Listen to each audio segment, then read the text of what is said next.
We'll start with a discussion of Scrum values. No, not integer values, those traits of professionalism that Scrum is based upon. If you're ever wondering whether a given practice or technique will work well with Scrum, just ensure that it supports these values. Scrum values these things. Focus, because we must have it to get things done.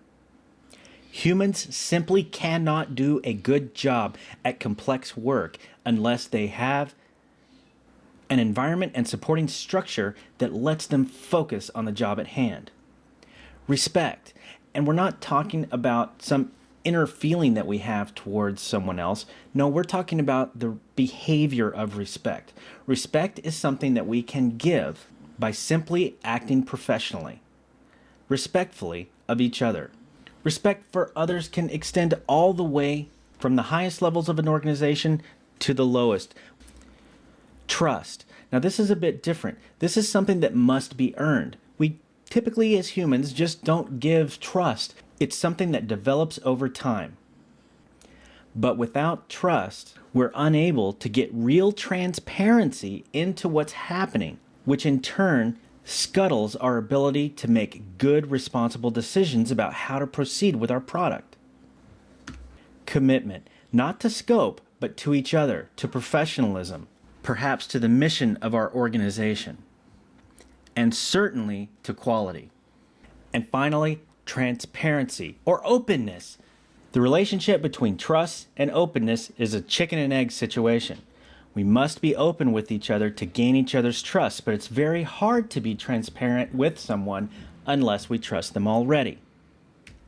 This natural paradox means that as a development or Scrum team member, I simply need to commit to behaving with professionalism and integrity so that the other elements of trust and transparency come as a natural byproduct.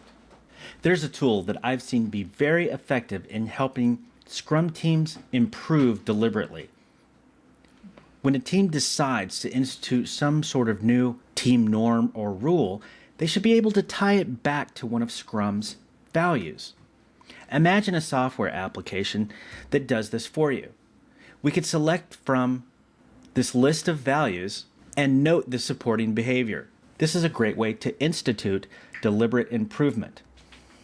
Here are some value statements that real Scrum teams have used to improve their team culture.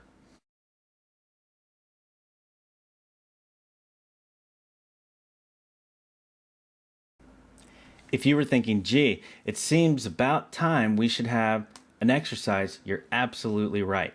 With your team, fill in this sentence using the Scrum values. Pause the video and resume when you're done.